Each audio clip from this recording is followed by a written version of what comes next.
Olá, vamos ao nosso Evangelho de hoje. Hoje é quinta-feira, 19 de fevereiro. Vamos começar com uma prece, elevando o nosso pensamento a Deus, nosso Pai, agradecendo pela vida, por esta oportunidade bendita desta reencarnação, elevando o nosso pensamento ao nosso Mestre Jesus, nosso amigo, nosso irmão, nosso modelo, nosso caminho a seguir. Agradecer também a espiritualidade amiga, nosso anjo guardião, espíritos protetores, que eles possam estar conosco nesta jornada que se inicia, a nos inspirar bons pensamentos, boas ideias, boas ações, boas palavras.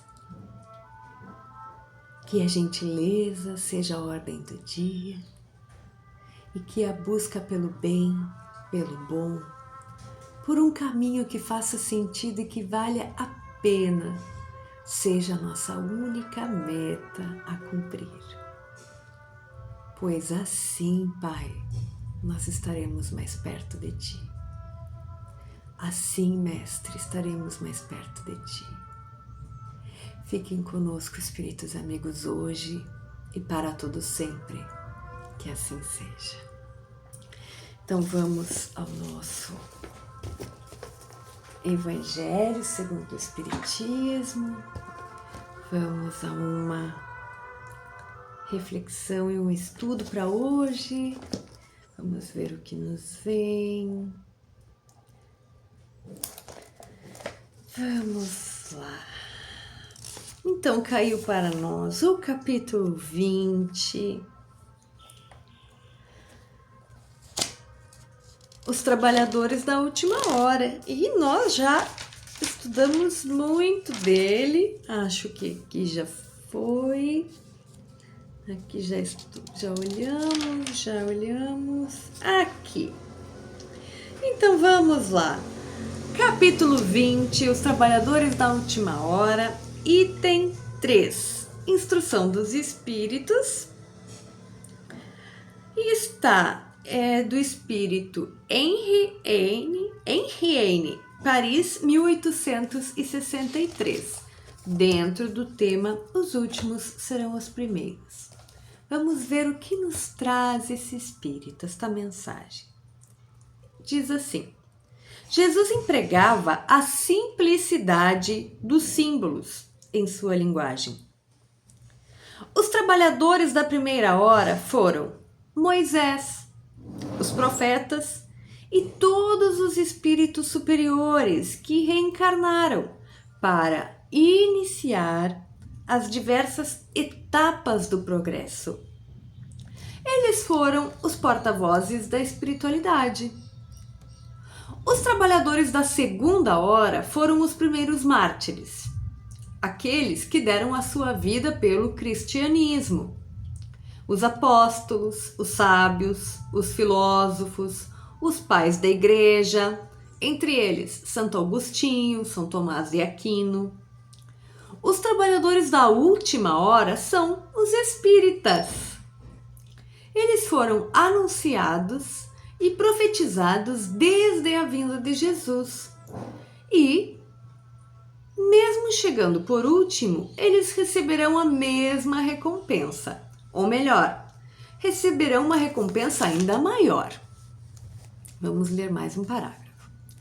Por serem os últimos a chegar, os espíritas aproveitam o trabalho intelectual já realizado por seus antecessores, pois o homem deve herdar do homem. Isso é muito interessante. O trabalho dos espíritas e seus resultados são coletivos, e Deus abençoa a solidariedade. Muitos daquela época revivem hoje ou reviverão amanhã para completar a obra que outrora iniciaram.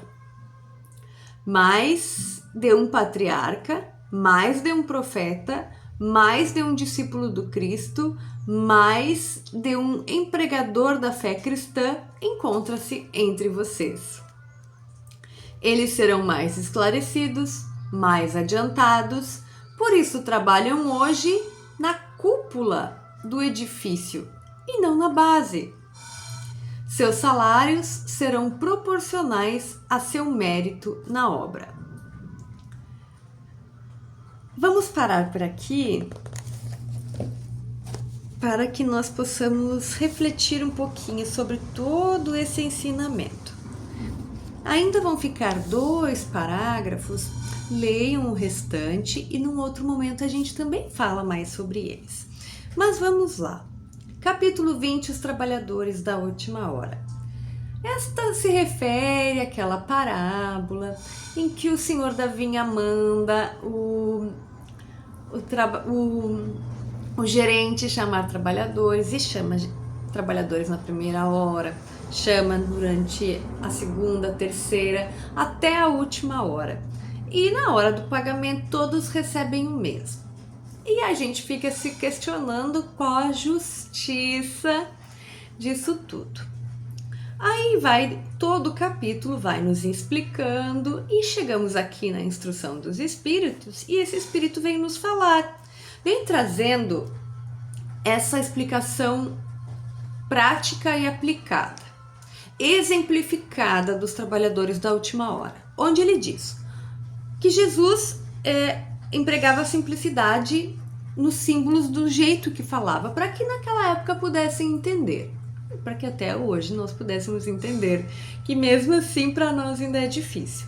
Mas vejamos bem, ele disse: trabalhadores da primeira hora, Moisés e os profetas; trabalhadores da segunda hora, os mártires do cristianismo, os pais da igreja, até usa exemplo de Santo Agostinho, São Tomás de Aquino, os filósofos, todos aqueles que lutaram por ideias, trazendo essas ideias, defendendo para implantar as sementes. Trabalhadores da última hora, esse espírito vai nos falar que são os espíritas. Muito bem, e o que ele diz? Que nós temos que, já com uma capacidade mais adiantada pelo decorrer das reencarnações, da humanidade, da evolução do planeta Terra, dos habitantes do planeta Terra, nós já temos um conhecimento intelectual, né? E diz aqui, ó, os espíritas devem aproveitar o trabalho intelectual dos seus antecessores. Então nós temos que estudar, nós temos que aprender com tudo o que estes que vieram antes de nós. Nós temos que aprender com tudo isso que eles fizeram, que eles trouxeram. Pois o homem deve herdar do homem. Isso é muito importante, porque nós já comentamos aqui. Às vezes nós vemos espíritas falando que não precisam estudar o Antigo Testamento ou a Bíblia, não precisam saber dos profetas, né? Querem se ater somente a algum conhecimento específico. Não é aqui uma crítica, mas é um chamado para refletirmos mais sobre isso, né? Porque aqui está dizendo, esse é o nosso trabalho. E esses trabalhos são coletivos, diz aqui, porque a solidariedade é bem vista por Deus, né? Então, aí ele ainda fala que muitos dos de hoje já viveram até naquelas épocas, e os que estão no topo hoje com certeza foram trabalhadores que começaram lá atrás. Nós que somos assim iniciantes no estudo da doutrina, estamos começando a nossa caminhada. Um dia ainda também teremos a responsabilidade, né, de adquirindo conhecimento, também teremos uma responsabilidade maior, mas temos que adquirir este direito, adquirir essa capacidade, e isso só acontece com o conhecimento, com a reflexão e com o melhoramento moral. É muito bonito isso, e só fica aqui uma chamada de atenção, porque quando este espírito amigo vem nos falar que os trabalhadores da última hora são os espíritas, por favor, que a gente não se convença de que somos uma religião melhor que a outra. Não, quem pensa isso não entendeu nada ainda sobre o Espiritismo. Existe uma frase muito conhecida que diz que o Espiritismo não é a religião do futuro, mas sim o futuro das religiões. Não me lembro a quem se atribui, mas isso é muito verdadeiro, no sentido que o Espiritismo traz conhecimentos que ajudam a todos a entender Deus e a criação. O Espiritismo nunca teve Kardec, quando se propôs a organizar o conhecimento que os espíritos trouxeram para nós, nunca teve a intenção de ser uma religião que queria imperar sobre as outras. Por favor, espíritas, por favor, não vamos incorrer neste erro. Se tu ficou com dúvidas sobre isso, pergunte na sua casa espírita, converse com alguém já de mais tempo dentro da doutrina, que com certeza vai saber te orientar. Espiritismo não é uma religião que sabe mais que as outras, que tem a pretensão de ser melhor, muito menos nunca diga que todo mundo vai se tornar espírita um dia. Não é disso que se trata. O Espiritismo tem um viés religioso, tem um viés filosófico, tem um viés científico e tem a proposta de trazer o conhecimento que nos aproxima de Deus, da lei, da criação e dos conceitos morais do nosso Mestre Jesus. Porque Jesus é o Espírito mais perfeito que nós conhecemos. Ele é o governador do nosso planeta. Tá? Que fique essa chamada de atenção para que a gente não leia um trecho isolado e com falta de uma base saia fazendo, tirando conclusões precipitadas e equivocadas. Muito bem, muito lindo. Vamos ao nosso Livro dos Espíritos, que nós já estamos no item 6 ou 7, vamos ver. No item 7 já da introdução. Ontem foi o 6, onde Kardec traz um resumo dos principais pontos da doutrina espírita. Então hoje vamos para o item 7, a doutrina espírita e a ciência. Muito bem, o que Kardec vai dizer? Vamos lembrar que Kardec era um professor, era uma pessoa estudada, um cientista das várias... Cientista no sentido assim, conhecia muitas ciências, tá? Então Kardec ia ser contra a ciência? Nunca, jamais. Ele se voltou contra a ciência num ponto da vida? Nunca, jamais.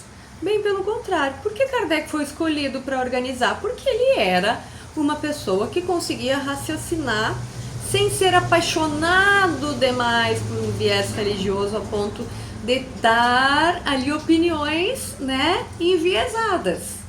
Então Kardec não era contra a ciência e ele vai nos dizer aqui que a doutrina espírita não é contra a ciência, muito pelo contrário, ela é a favor dos cientistas, tá? Mas o que Kardec vem nos explicar aqui? Que não é Kardec que está dizendo isso, não é a Daniele que está dizendo isso. Eu quero que você aí pense. A ciência já se enganou? Já. Muitas e muitas vezes. Então, quando a ciência diz que tem certeza que o espiritismo é errado, ela está certa? Então, nós sabemos que a ciência já se enganou diversas vezes, os próprios cientistas se enganaram diversas vezes, voltaram atrás nas suas opiniões. E isso que Kardec começa dizendo aqui. E a ciência, ela sempre vai se basear nos fatos já conhecidos para comprovar algo. E isso é importante para a gente. E ela se baseia, a nossa ciência, como nós falamos aqui, no que? Em fatos materiais, não é mesmo? Então, ela consegue comprovar coisas materiais. Leiam todo o item, porque Kardec explica de uma forma perfeita. E um exemplo que ele usa aqui que é magnífico é o seguinte: se nós pedirmos para um anatomista achar a alma, ele vai pegar o bisturi, vai abrir todo o corpo, ele vai encontrar a alma? Não. Portanto, o veredito final dele é que a alma não existe. Porém, a própria ciência já comprova, já aceita de que exista.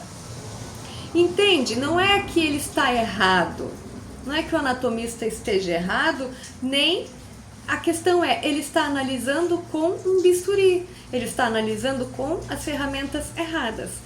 Resumindo, é isso que Kardec vem dizer aqui, que o Espiritismo não é contra a ciência, bem pelo contrário, trabalha junto com ela. Kardec acredita que um dia a ciência conseguirá explicar, conforme o adiantamento dos seres que habitam cada planeta, a ciência vai conseguindo explicar esses fatos. No nosso caso, conforme nós formos nos adiantando, a ciência vai conseguir ir explicando o que hoje algumas pessoas consideram como sobrenatural, inexplicável. Então esse exemplo do anatomista é perfeito. Outro exemplo é como chamar um engenheiro e pedir para ele analisar uma música e dizer com um engenheiro descrever uma música. O que ele vai poder fazer? No máximo dar uma opinião pessoal. É disso que se trata. É disso que Kardec vem falar aqui. E só que ele fala de uma forma magnífica que eu jamais conseguiria explicar aqui em poucos minutos. Então leiam, mas é disso que se trata o item 7, a doutrina espírita e a ciência. Então vamos encerrar, vamos fechar os nossos olhos, elevando o nosso pensamento ao Pai mais uma vez, agradecendo por sermos os privilegiados de presenciar a grandiosidade da criação e de sermos parte dela. Que nós possamos aos poucos ir evoluindo, aproveitando a caminhada, aproveitando bem a caminhada. E que o Senhor possa estar conosco, Pai, hoje e para todo sempre. Que assim seja. Tchau, tchau.